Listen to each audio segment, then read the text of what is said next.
Deus, queridos, a paz do Senhor Jesus, pode tomar o seu assento.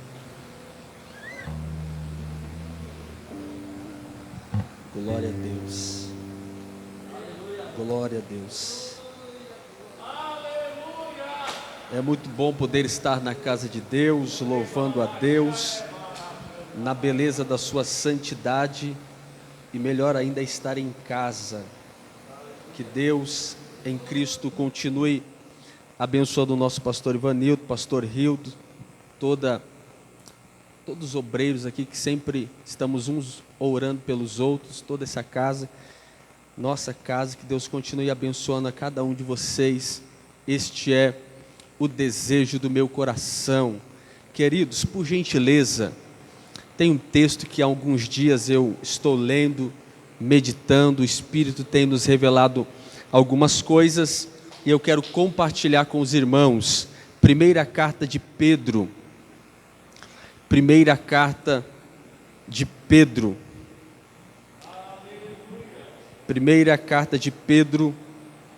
capítulo 4, versículo 8. Primeira carta de Pedro, capítulo 4, versículo 8.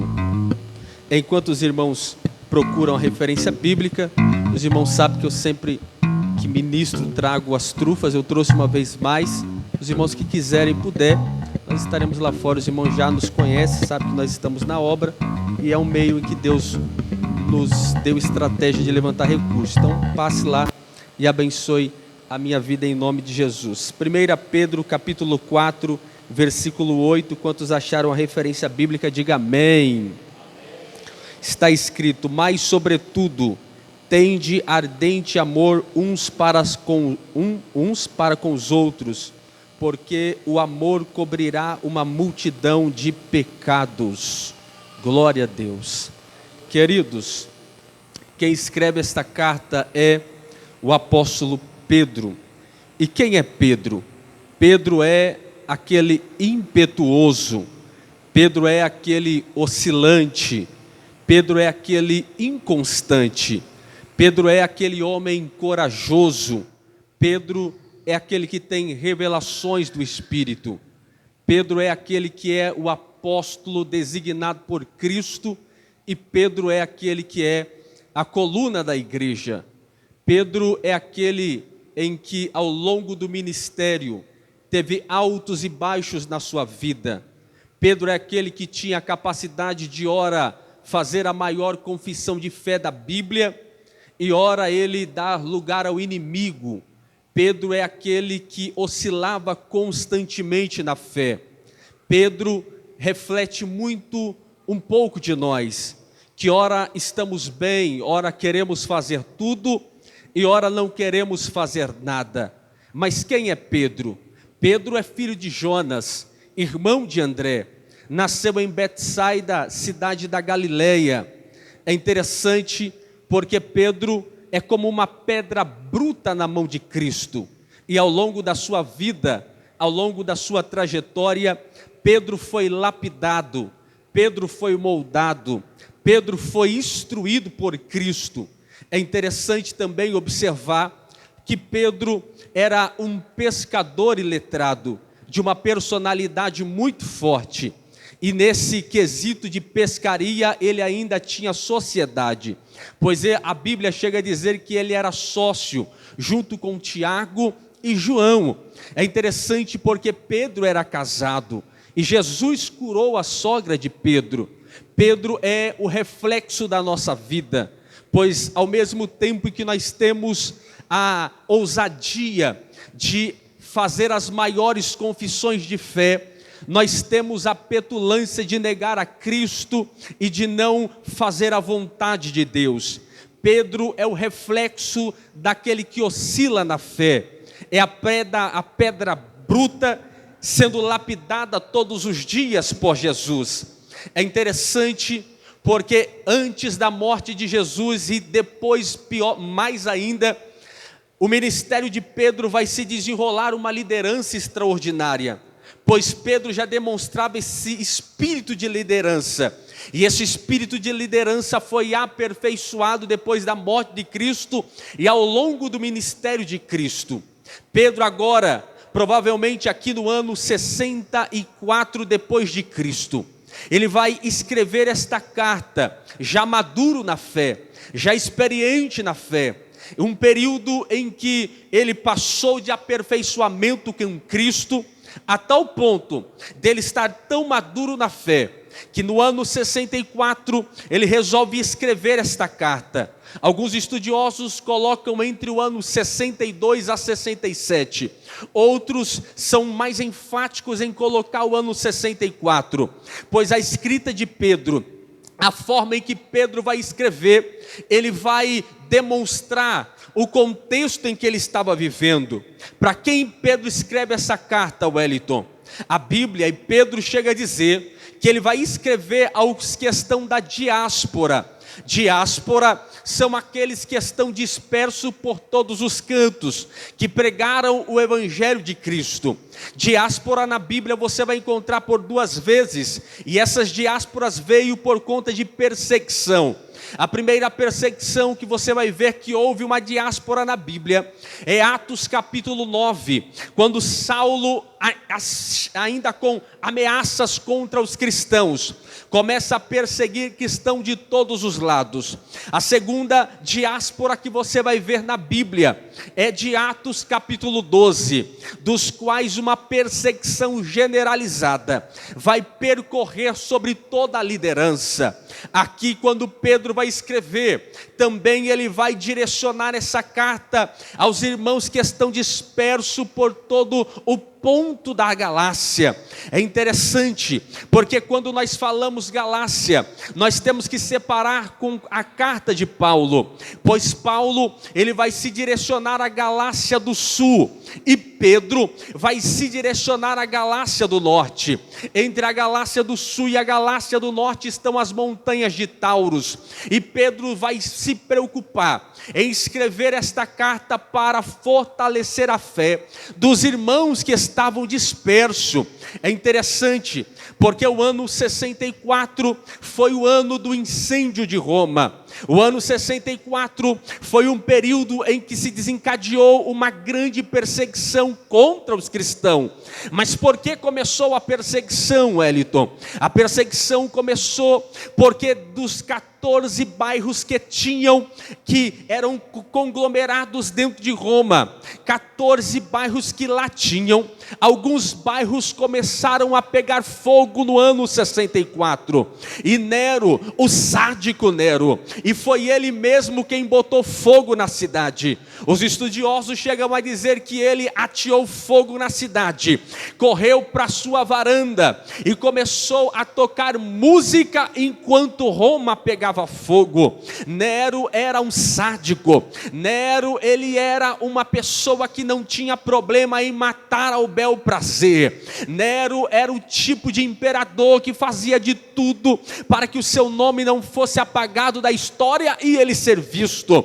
Então no ano 64 ele queima todas as províncias e cidades de Roma, a tal ponto de algumas cidades não serem atingidas pelo fogo. E ora, as cidades que não foram atingidas pelo fogo eram justamente cidade do povo cristão. Então Nero uniu o útil ao agradável e começou a acusar os cristãos de atearem fogo na cidade de Roma.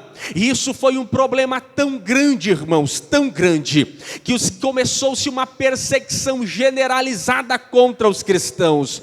Cristãos passaram a ser mortos, cristãos passaram a servir como luminária nas cidades de Roma, queimado a fogo. Cristãos que tinham as suas propriedades eram tomadas. A perseguição foi tão cruel e ferrenha, que dizem os estudiosos, que quem só de confessar a fé em Cristo, ele era automaticamente mandado embora do seu emprego, automaticamente só de aceitar a Cristo. A perseguição vinha em casa, vinha no lar, vinha de todas as formas. A perseguição era tão cruel que quem tinha os seus negócios estava perdendo os seus negócios, que quem tinha sua família por aceitar a fé em Cristo estava perdendo a sua família. O contexto em que Pedro vai escrever é um contexto de miséria. O contexto em que Pedro vai escrever é um contexto de mortandade. O contexto em que Pedro vai escrever é um contexto de perseguição. O contexto em que Pedro vai escrever é um contexto em que só de confessar a fé em Cristo já tinha perseguição generalizada. Então Pedro vê a necessidade de escrever esta carta no intuito de fortalecer a fé dos irmãos, no intuito de consolidar a fé dos irmãos, no intuito de dar força para que eles possam suportar este momento que ele mesmo chega a comparar como um fogo ardente. A perseguição vinha, o fogo da perseguição.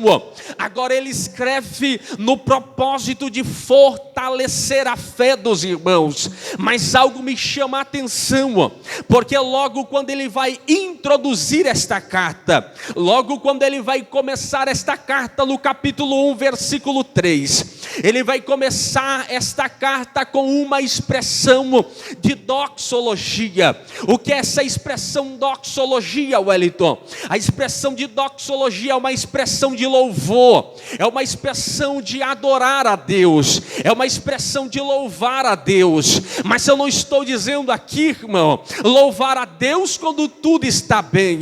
Eu estou dizendo a você o contexto em que eles estão vivendo.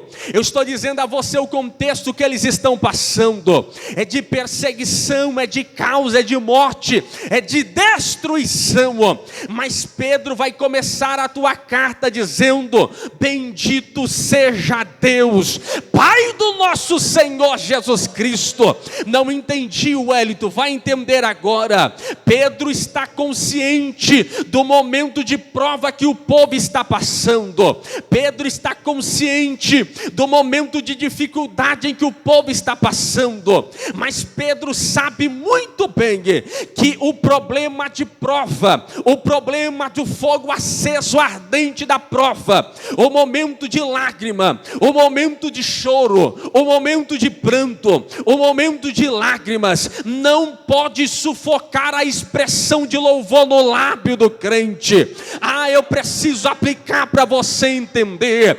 Pedro tem a consciência, e Pedro sabe muito bem: o povo a qual eu estou escrevendo está na prova, o povo a qual eu estou escrevendo está na luta, o povo a qual eu estou direcionando as minhas palavras estão sofrendo perseguições, alguns morrendo, outros sendo queimados. Mas eu ainda entendo isso, que nós temos que louvar a Deus.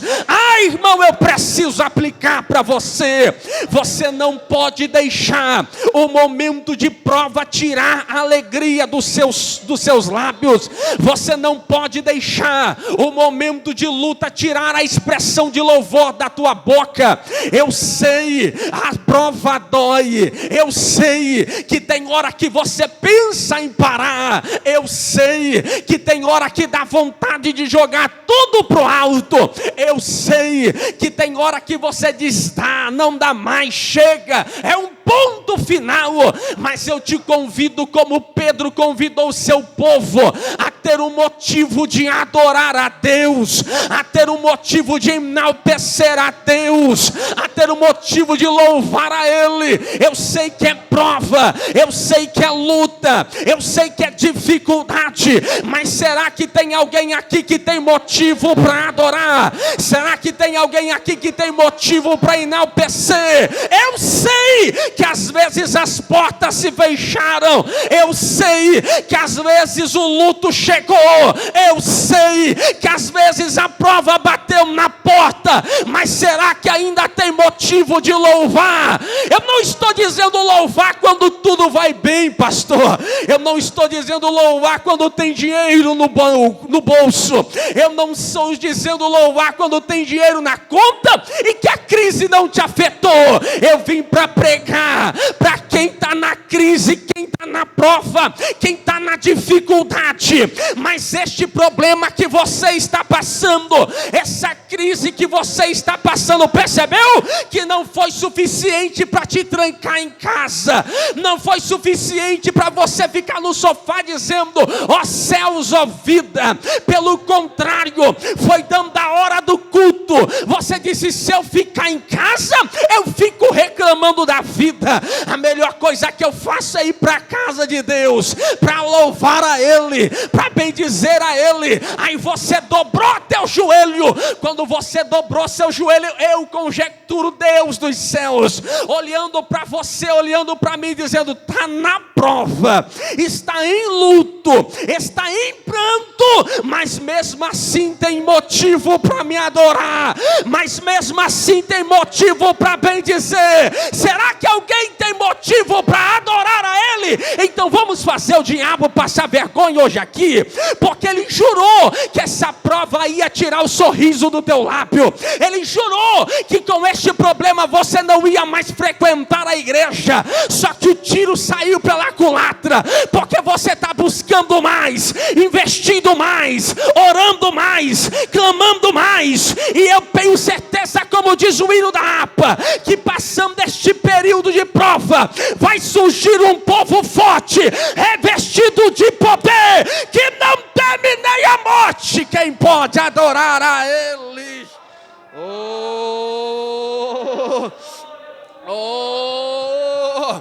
Como adorar na prova? Como levantar a mão na prova? Como liberar uma expressão de louvor na prova? O que eu gosto é que Pedro tem essa consciência, mas aí ele vai fortalecer os irmãos dizendo, para que eles tenham um momento de alegria no Senhor, porque ele começa a dizer que esse fogo da prova, essa provação momentânea que o povo estava passando, essa dificuldade que o povo estava passando, não tirava a esperança do coração do povo. Oh, aleluia! Não tira, a tal ponto dele dizer que a esperança que nós carregamos, apesar do calor da prova, apesar da dificuldade, a esperança que nós carregamos no peito, ela é incorruptível. Oh, aleluia! A esperança que nós carregamos no peito é indestrutível. A esperança que nós carregamos no peito não carrega mancha. Nós temos a esperança que, como diz, eu bem sei que o meu Redentor vive e em breve se levantará. Eu tenho esperança, eu tenho esperança, eu tenho esperança que vai passar.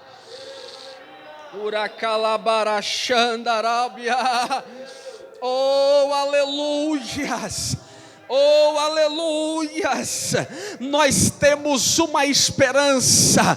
Eu gosto de dizer isso, porque tem gente que coloca o sofrimento e questiona Deus, dizendo, se Deus existe, por que há sofrimento no mundo? Se Deus existe, por que Ele permite determinadas coisas? E alguns não sabem entender isso, que o sofrimento do mundo, você passa chorando. Alguns vão para os bares, outro enche-se de droga, outro enche-se de álcool, porque ele passa um momento de provação, mas ele não tem um conforto na tua alma, há um vazio na sua alma. Mas Pedro entende que o sofrimento do cristão, ele produz um peso de glória.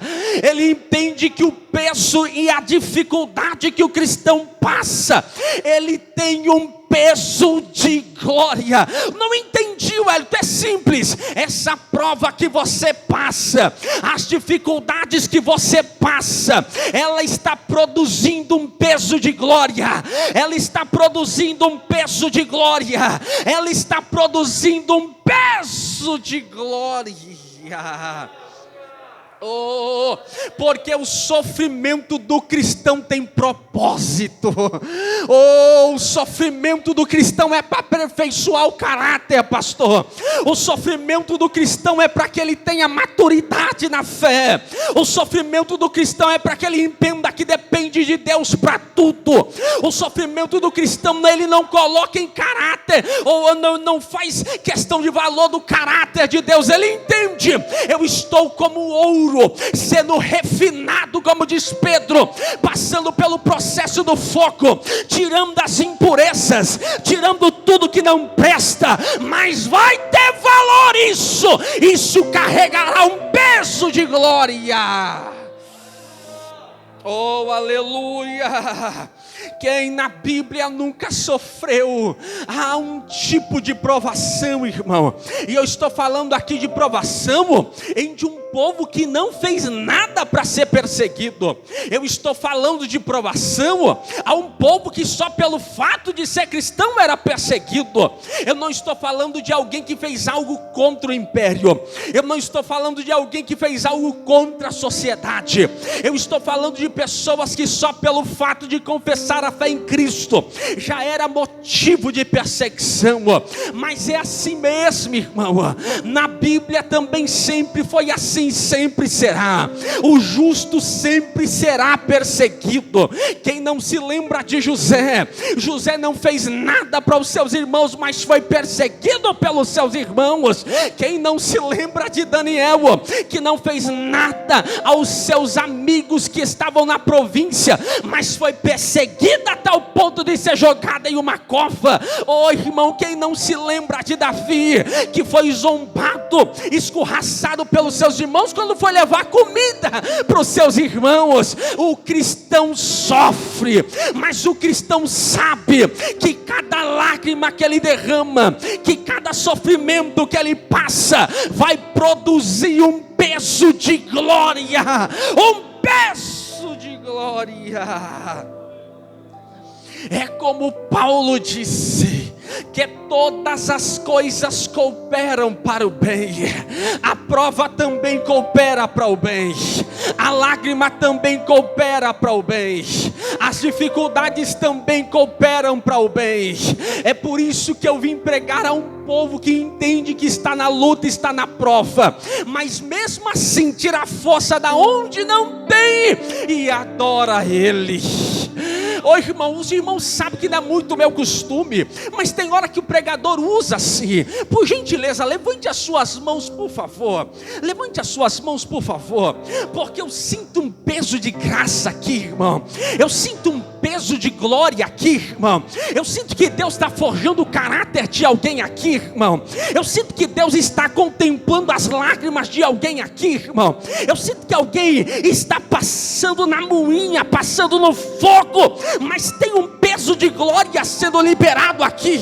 E a palavra de Deus que eu libero para você que está como erguida é essa: vai chorando, vai lutando, vai percorrendo, vai insistindo, porque vai se levantar um peso de glória. Chegará um dia em que você vai dizer: valeu a pena cada lágrima, valeu a pena cada choro, valeu a pena noites mal dormidas, valeu a pena quase entrar em depressão, valeu a pena buscar a face de Deus, valeu a pena não ficar enclausurado em casa, valeu a pena. Quem pode adorar a Ele? Quem tem uma boca aberta para adorar a Ele? Uracalabarachandarabia, oracalabaracia. Oh, aleluia. Oh, glórias.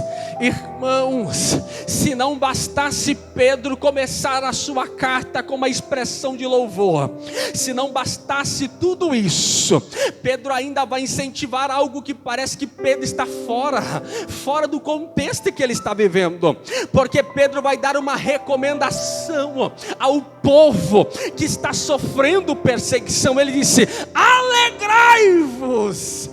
Como se alegrar, irmão, quando tudo está indo por água abaixo. Como se alegrar quando tudo está se desmoronando. Como se alegrar quando já não tem nem mais luz no fim do túnel. Como se alegrar quando os recursos se acabaram. Como se alegrar quando a esperança está se esvaindo. Como se alegrar. Aí ele diz: alegrai-vos, porque essa prova é momentânea, essa luta é momentânea, essa dificuldade é momentânea. Deus tem mais para dar. Deus tem mais para dar. Se alguém vê nós em um momento de dificuldade tão grande e ver você se alegrando, o povo vai dizer: é louco, como pode se alegrar? O casamento vai mal, a vida vai mal, desemprego chegou, tudo vai de mal a pior, mas ele ainda tem um sorriso, mas ela ainda tem um sorriso. É porque eles não entendem, mas nós entendemos que a alegria que nós temos não é a alegria do mundo, pois o mundo está contente quando tem uma carreira para ele cheirar, o mundo fica feliz quando tem uma latinha cheia para ele beber, o mundo fica feliz quando eles podem curtir as noitadas, mas depois a depressão volta, mas depois o vazio volta, mas depois as dificuldades voltam. Nós que servimos a Deus com prova ou sem prova, com luta ou sem luta, nós nos alegramos, porque a alegria que nós temos quem dá é o Espírito. O Espírito é uma alegria que excede todo entendimento. Oh, aleluias! Oh, aleluias! Falar de provação é falar da carta de Pedro. O que me chama a atenção é que Pedro sabe o contexto em que o povo está vivendo, mas ele chega ao ponto, irmão, de no capítulo 1, versículo 6 dizer: as muitas provações que vocês estão passando.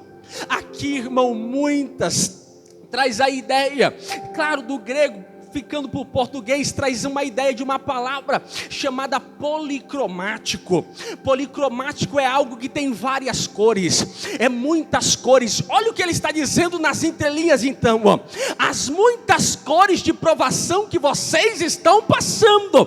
Ele está dizendo mais ou menos isso. Eu sei que tem hora que vem provação de tal cor, eu sei que tem hora que vem provação de outra cor, eu sei que vocês estão passando quase que um arco-íris de provação, mas lá no capítulo 4, versículo 10, ele chega a dizer algo que é muito interessante, pois ele diz: ei, a multiforme graça de Deus. A expressão multiforme aqui é a mesma usada no capítulo 1, versículo 6, porque lá ele está usando a expressão para policromático, algo que tem várias cores, dizendo de provação, mas no capítulo 4, versículo 10, ele usa a mesma expressão dizendo: mas as muitas cores da graça.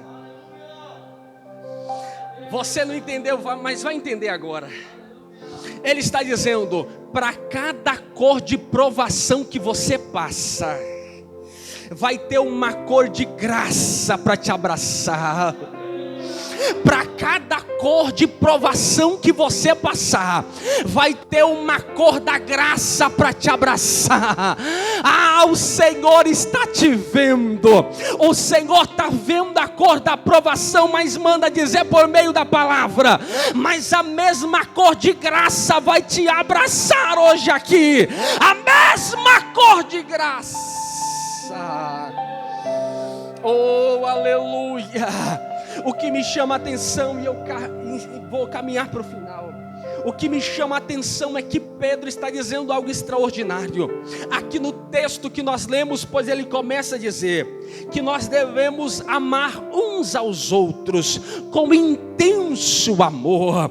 Irmãos, isso aqui é digno de nota, porque além algumas palavras, Pedro ele reproduz diversas vezes na carta. Se você ler a carta de forma bem minuciosa, você vai ver que por diversas vezes Pedro repete algumas palavras. A palavra mais dita aqui, irmão, é a palavra amor, ou derivações dela, amai-vos, e assim vai. Mais 12 vezes Pedro vai usar a expressão dizendo amai-vos, amor, amor. 12 vezes, irmãos, ele usa essa expressão. Mas tem outras 3 palavras que ele produz muito também.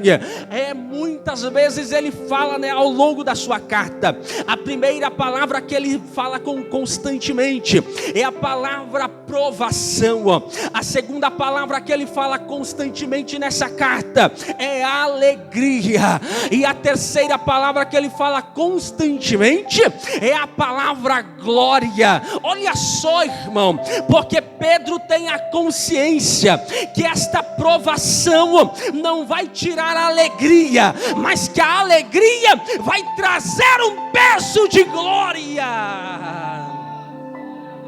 E por diversas vezes ele diz amai-vos. E se tem alguém que pode falar de amor, é Pedro.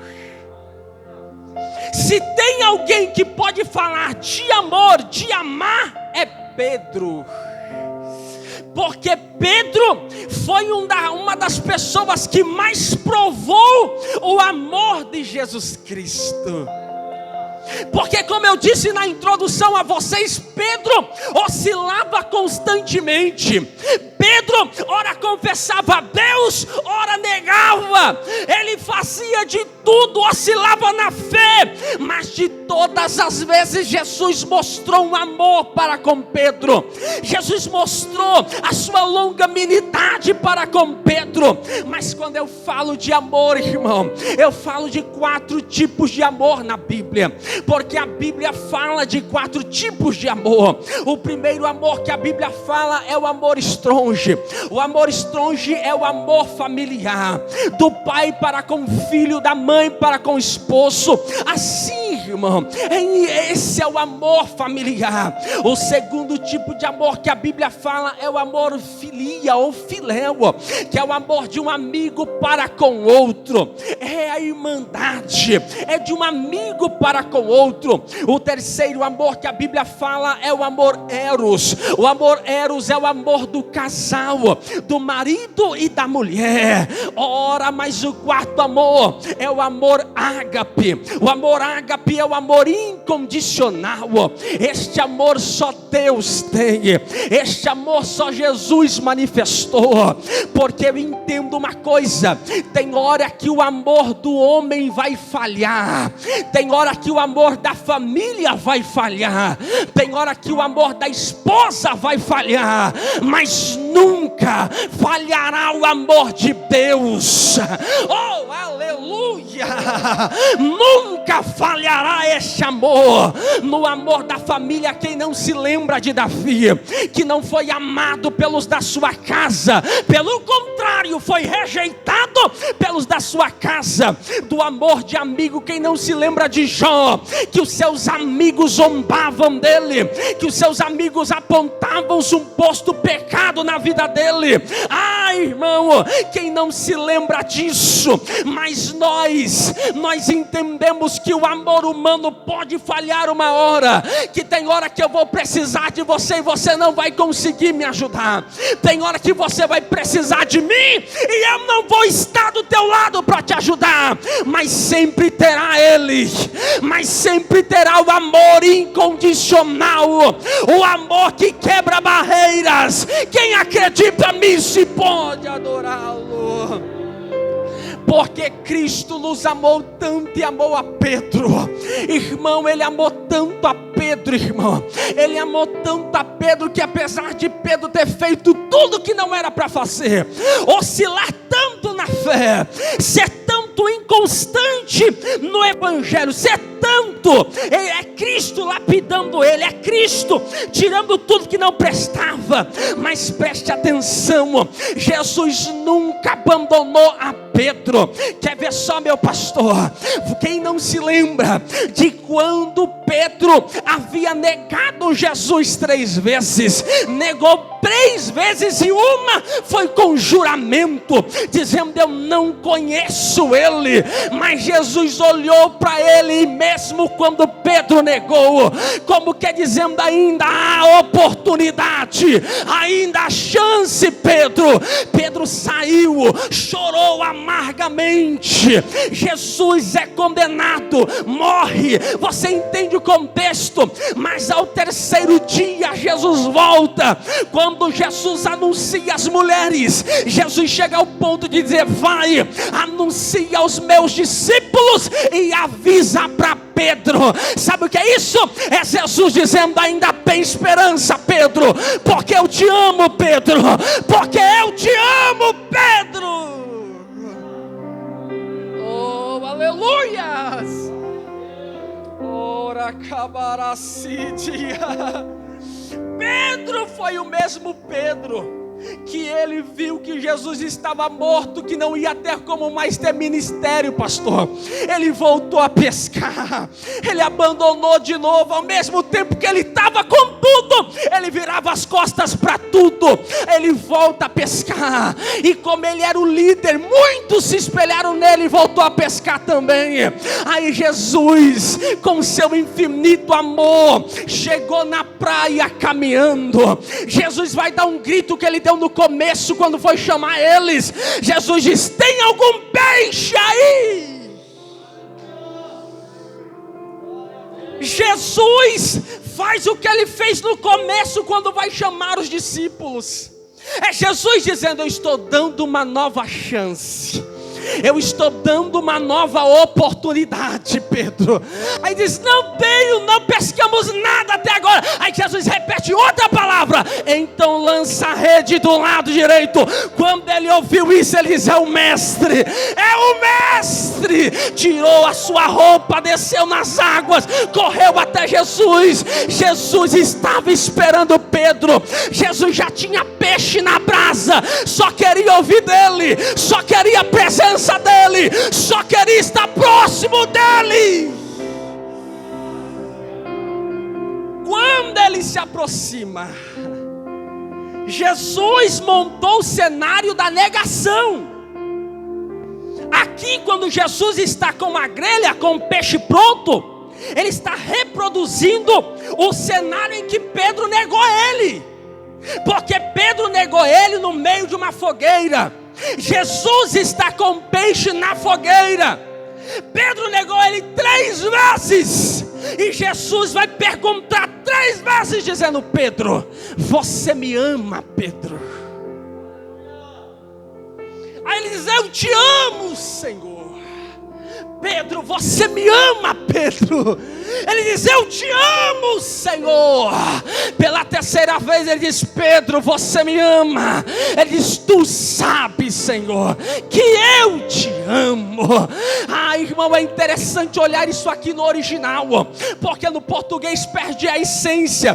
Mas olha o que Jesus está dizendo nas palavras do original para Pedro: é isso. Pedro, você me ama com amor ágape, de dar a vida por mim?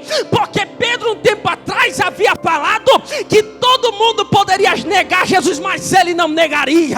Aí Jesus vai na espinha de Pedro, porque Pedro havia negado 3 vezes. Jesus vem a primeira: e aí, Pedro, você me ama com amor de dar a vida por mim? A resposta de Pedro é: eu te amo com amor de amigo, eu te amo com amor de amigo. Aí ele diz assim: Pedro, você me ama com amor de dar a vida por mim? Ele diz: Senhor, tu sabe que eu te amo com amor de amigo. Aí na terceira vez ele repete dizendo: Pedro, para reconstituir tudo aquilo em que Pedro tinha negado, Jesus vem dizendo: Pedro, tu me amas? Ele diz: tu sabes, Senhor, que eu te amo. Então na terceira Jesus diz: pois vai e cuida do meu rebanho, cuida das minhas ovelhas. Oh, aleluias. Se coloque de pé junto comigo, por favor. Alabarachandarabia. Oh, Jesus restaurou pelo amor. Jesus reparou pelo amor.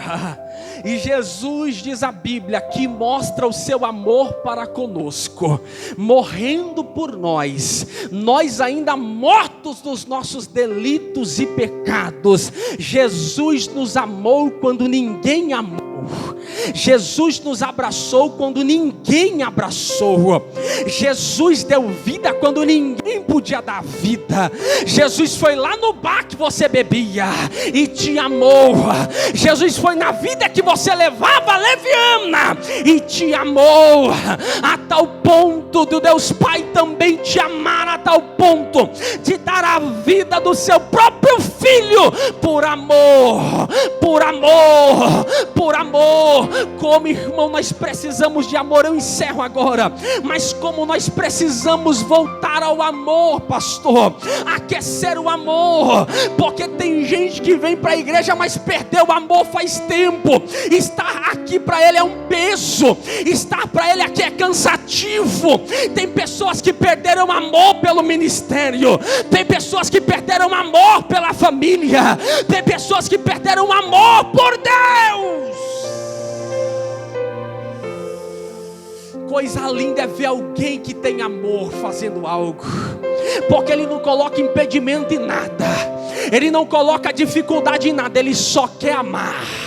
Quem não se lembra da parábola dos dois devedores, que Jesus diz à mulher que um devia 100 e outro devia 50, ele diz: ela amou muito, é por isso que ela é muito grata. Eu quero fazer uma oração com você, mas eu gostaria de fazer, pastor, estourei, mas um minuto eu encerro.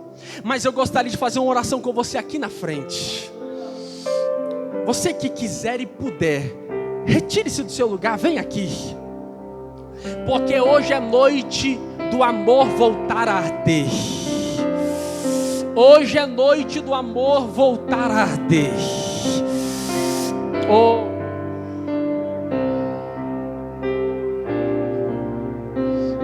aleluias. Hoje é a noite do coração voltar a pulsar pela obra. Hoje é a noite do amor quebrar barreiras.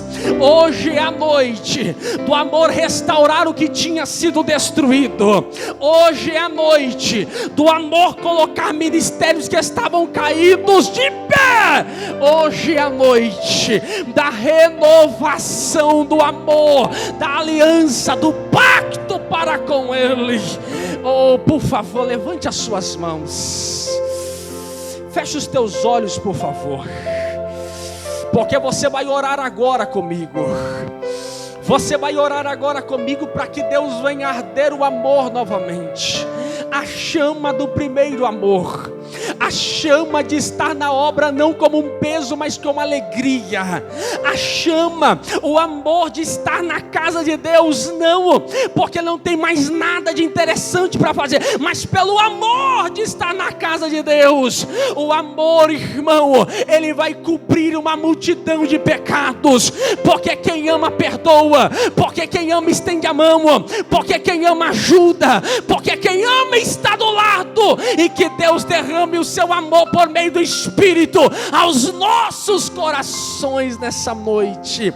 Levante as suas mãos. Eu gostaria que você orasse comigo, mas uma oração sincera, uma oração de dizer para Ele: Senhor, aqueça de novo o amor, aqueça de novo, Senhor. Levanta, Senhor, o ministério com amor. Levanta a minha chamada com amor. Levanta lá nos meus negócios com amor. Levanta esse projeto, esse sonho que eu tenho coração com amor. Então, por favor, começa a orar aí comigo. Começa a orar aí comigo. Começa a abrir a sua boca aí agora. Começa isso. Começa a orar. Começa a orar. Não espere por mim não. Começa a derramar o seu amor diante dele. Começa a derramar o teu amor diante dele aí. Ah, Senhor, como nós precisamos voltar a ter o amor novamente. O amor, ó Pai, de não se importar quem vai cantar, quem vai pregar. Não, nós queremos arder uma vez mais o coração com amor pela tua presença, o coração de buscar a tua face, ter o coração, ó Pai, com um amor tão grande, Senhor, de quebrar barreiras, de ajudar quem precisa, estender a mão para quem precisa. Senhor, comece a derramar amor nos corações. Começa, Senhor, a derramar amor nos corações. Pode cantar, pode cantar. Oh, aleluia, isso. Não cesse de orar, não cesse de buscar, porque o amor de Deus está derramado nos nossos corações. O amor dele está aqui quebrando barreira. O amor dele está aqui trazendo esperança. O amor dele está aqui trazendo força. O amor dele está aqui trazendo estrutura. O amor dele está sendo derramado. Então receba.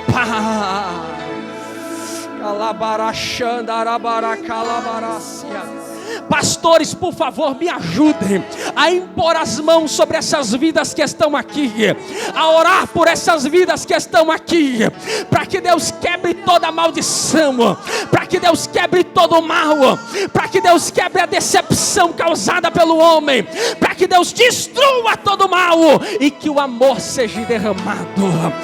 Ura calabarachandarabia.